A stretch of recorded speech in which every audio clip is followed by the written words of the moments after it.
kesuburan perempuan itu dengan perasaannya, Pak. Cara membuat manusia perempuan subur kok, Pak, siram je piti. Asal disiram je piti banyak, Paknya sehat. Nya perempuan kok, Pak, kalau kurang piti, nya kolesterol naik. Ya, asam urat naik, mah kambuh. Ya kan? Ya, tensi tinggi, jerawat tumbuh. Tapi asal disiram je piti banyak, hanya sehat. Tuh.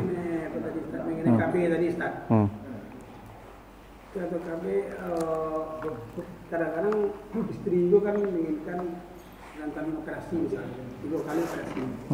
Akhirnya disarankan dari dokter kan pakai KB itu, kayak spiral, kunci lah gitu. Saya dipasang KB pertama itu tembus dulu. Nah, dapat anak mengeluarkan darah banyak gitu, berisiko kalau isi istri kan. Jadi dipasang KB gitu. Jadi dalam agama kan menginginkan oleh itu banyak anak. Di saat itu akan meninggal nanti ini apaan? Oh, spiral yang dibawanya tuh. Kalau mayat tuh kalau apa ya? Kalau yang bisa dibuka dari anggota tubuhnya itu yang lengket, yang bukan dibawa sejak lahir, buka. Misalnya antiangnya terbuka, galangnya buka. Nah, kalau yang di dalam tidak usah, karena itu menyiksa dia. Memandikan jenazah itu, Pak Ibu, tidak boleh disiram begini. Apalagi dia selang tembak aja, Pak. Cuma dinoto kan. Harus dengan lemah lembut, karena mayat itu berteriak dia. Jangan kau kasari tubuh saya. Makanya membuka baju itu, Pak Ibu, dengan gunting. Tak dibuka, delo tangan mendapat duit tu, Pak. Gunting saya. Karena mayat itu diperlakukan dengan lemah lembut. Itu kenapa yang memandikan jenazah itu yang paling baik itu anak-anaknya. Karena dengan anak-anak akan lembut. Awak kalau mak awak, apa awak mandian, Pak? Tak mungkin kasar-kasar lo kan. Dan tak jijik awak lo, mak awak, mama awak. Dan boleh saja tuh ibu kita, ngomong nih ibu kita, lalu kita bersihkan bagian belakangnya, tak apa-apa. Karena ibu kita, ya boleh. Tak ada masalah. Memang yang paling baik itu anak-anak memandikannya, Pak. Karena kalau anak itu dengan kasih sayang, di samping ada rahasia-rahasia di tubuhnya yang tak boleh orang lain tahu. Anak-anaknya tak ada masalah. Ya, yang paling baik begitu. Ya, memandikan itu. Makanya jenazah itu tak boleh dikasari, apalagi makanya saya paling tidak setuju kalau otopsi itu, Pak. Kecuali memang darurat otopsinya. Karena otopsi itu menyiksa, Pak. Memang dia sudah mati, tak apa. Memang betul. Tapi dalam banyak hadis sebutkan dia berteriak, jangan kau kasari tubuh saya, karena dia masih merasa sakit. Ya. Sakit matinya belum hilang. Begitu, Pak. Makanya jenazah itu tidak boleh diberlakukan secara apa itu, Pak, brutal itu. Ya. Makanya apapun kalau terjadi, tidak usah diotopsi. Ya, tidak usah otopsi. Mandi salah, dia sudah menemui takdirnya, sudah. Kubur salah, salatkan, kuburkan. Ya. Nah, kecuali misalnya yang di luar, itu buka lah. Misalnya dulu kan ada orang Pak gigi bame. Zaman sisu orang kan dia di gigi ku ame, Pak, pelatak ame di gigi itu mah. Karena zaman sisu orang kan nak mengenal menyimpan bank segala macam lah, Pak. Jadi ibu zaman dulu tu orang-orang dulu tu kan piti, bali ame itu pasang ke gigi, Pak. Oh, kalau dipakai kok ciluk orang, Pak. Kalau gigi sang kan ciluk gigi langsung. Ya, Pak. Itu rasio mangkuk di gigi ame itu, Pak, tu. Lalu mana Pak ambil ame di gigi itu, Pak. Ya dah. Tu makoknya dulu orang dia gigi dia buka lah tu, Pak. Sepanjang dia bisa dibuka. Karena gigi dia tapi kok ke tangga gigi dibuka ame tu jangan terbuka. Jasa lah. Kubur selesai. Tapi kalau bisa dibuka, buka lah. Dengan tidak merusak fisik jenazah tadi. Begitu. Tubektomi, vasektomi dari aspek kesehatan dan itu membuat Pak, menghilangkan daya seksualnya ya. Binatang mungkin dipotong apanya ya, zakarnya ya, dikebiri bahasa Pak. Itu haram, Pak. Hukumnya haram. Kenapa Nabi suruh? Itu kebutuhan kita. Allah berikan itu. Untuk apa diberikan? Untuk kita berkembang biak. Cuman yang kalau di fasek itu kan Ya saluran spermanya yang apa? Yang Oh, tapi aktivitas seksualnya terus. tetap. Cuman yang apa yang cairan semennya itu kan yang apa itu kan tetap keluar. Tapi yang spermanya enggak. Itu kan beda. Jadi diikat itu kan kantong spermanya. Ya sama juga dengan KB. Itu sama juga KB namanya itu. KB itu prinsipnya haram kecuali dengan alasan-alasan tertentu. Kalau alasannya hanya karena malas punya anak, haram. Kalau alasannya karena merasa tidak mampu, artinya takut tidak akan kasih makan, haram. Tapi kalau alasan seperti tadi, kesehatan, mungkin alasannya mudarat yang akan lebih besar, itu boleh. Mencegah mudarat itu lebih baik. Makanya, bapak-bapak yang penghasilannya banyak, misalnya kan yang 10 juta KT, itu tidak boleh anak dua loh Pak. Tidak boleh. Harus lebih.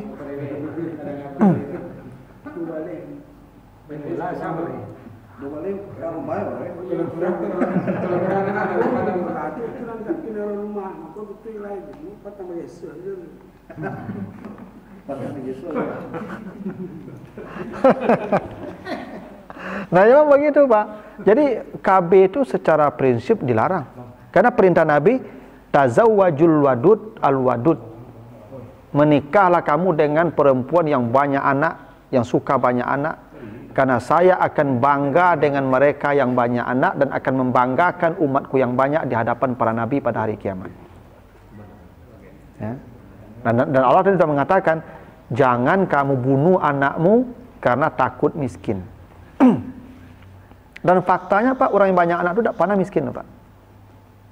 Makan juga anak sadonya Pak. Ya, gadang ya anak sadonya Pak. Jadi orang ya Pak. Ya. Hah? Saya kan tidak dapat anak di golongan dari kunci. Iya. Iya. Punya anak saya. Iya boleh kalau itu niatnya ingin memperbanyak anak.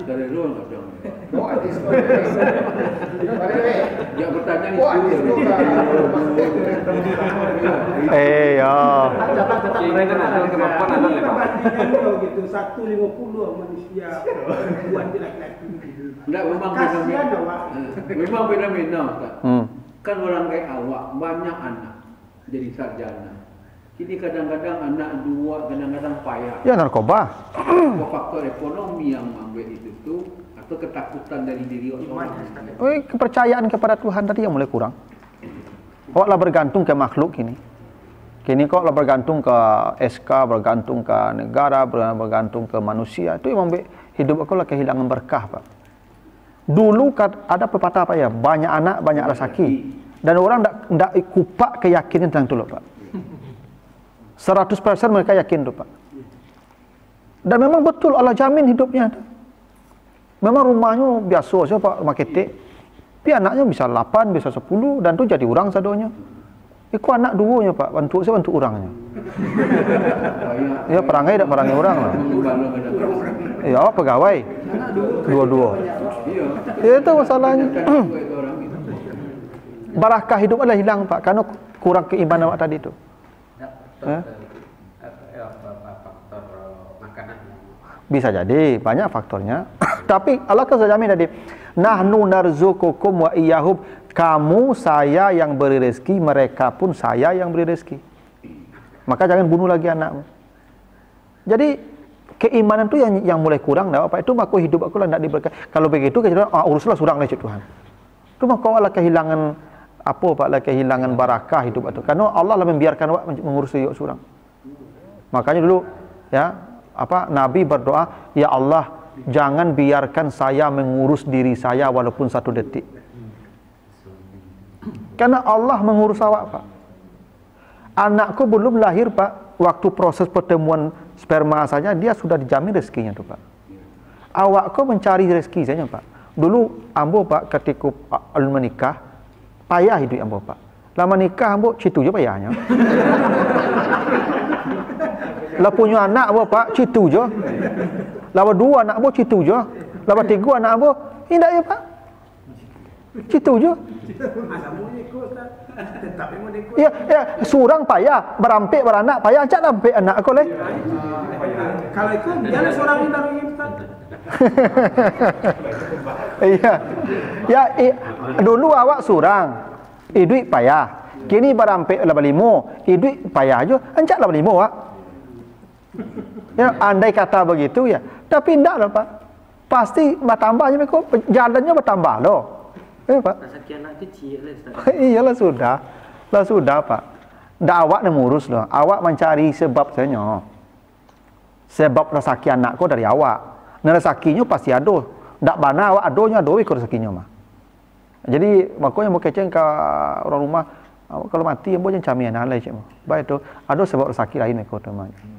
Ya. Bapak kalau nak kan ada ibu ya, dia bal kok mati apaknya mesti ba anak-anak mau ketek-ketek ya.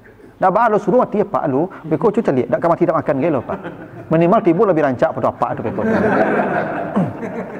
Kalau yang penting itu Ustaz, itu Ustaz. Anaknya manusia. Karajul lah. Beko kalau mati laki beko wah. Itu. Itu yang kurang iman nama itu. Kurang iman. Keyakin tu kurang. Seakan-akan kalau tak bekerjanya, dia bisa mati tak makan. Kalau tak bekerjanya bisa mati tak makan, itu yang ingin mengatakan itu tuh. Itu yang syirik namanya Pak. Misalnya, itu lah PNS atau terjamin duit. Itu yang syirik namanya.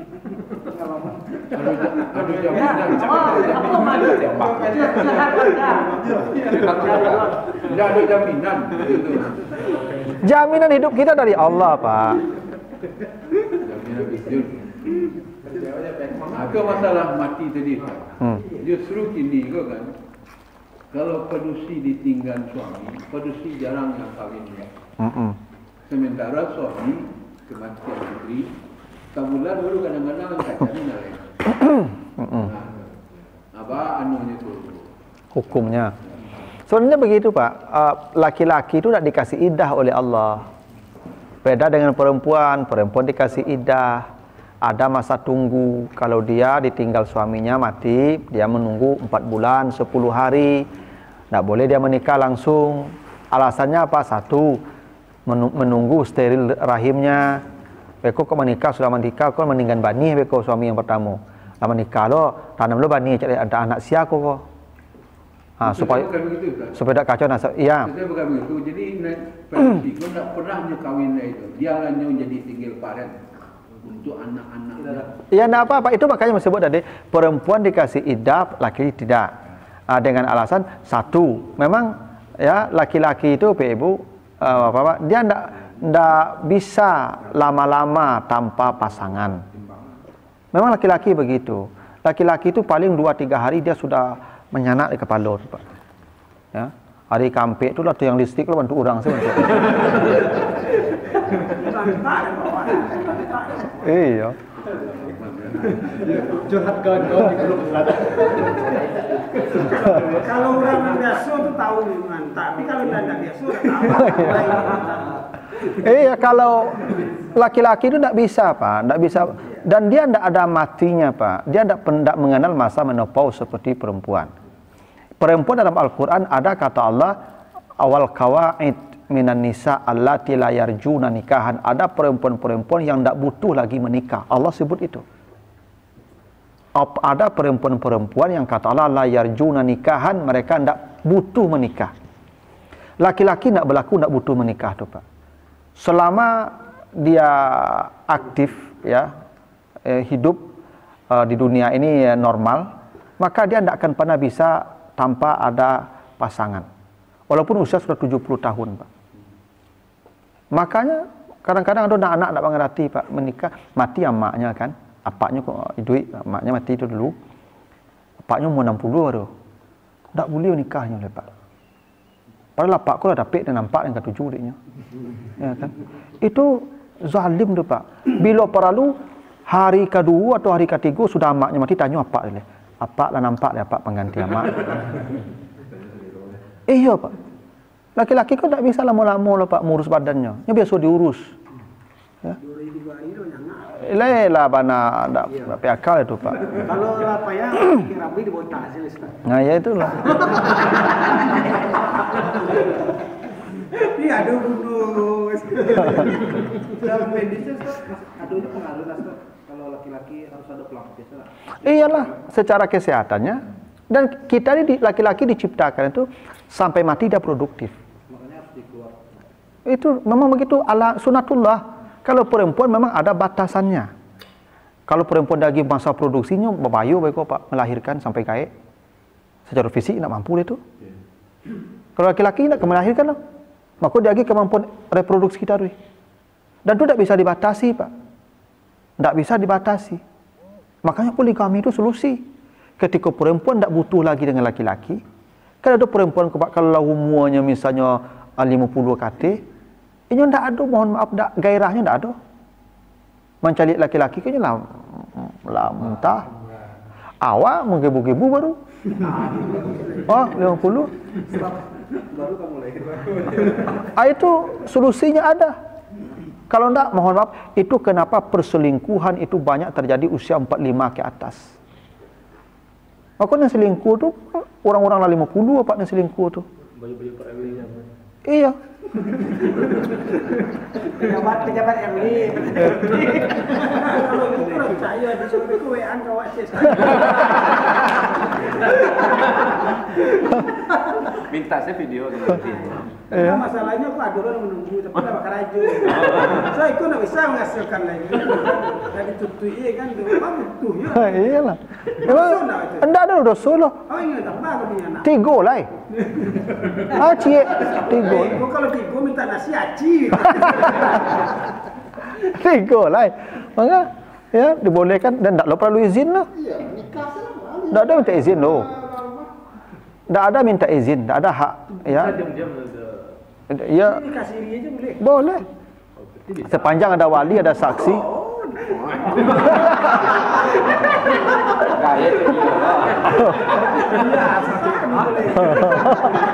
Di sisi asuransi sudah. Di sisi asuransi. Tidak perlu lapor Pak RW. Ya, jangan boleh. Artinya bagaimana Ustaz? Hah? Kalau boleh nikah, yang laki tambah anak, lahir anaknya yang istri yang kedua, akad apanya, aktinya bisa. Yang aktinya bermasalah itu kan bermasalahnya kayak administrasi saja Pak. Kalau soal absahnya secara syariat, salah. Sampai ke akhirat warisan dapat dia. Cuman maksudnya secara Iya, mungkin besok kok sekolahnya payah mengurus katanya karena tidak ada bukti tertulis menikah. Itu yang dihindari, makanya negara bikin. Sebenarnya itu makanya disuruh melapor ke istri pertama minta izin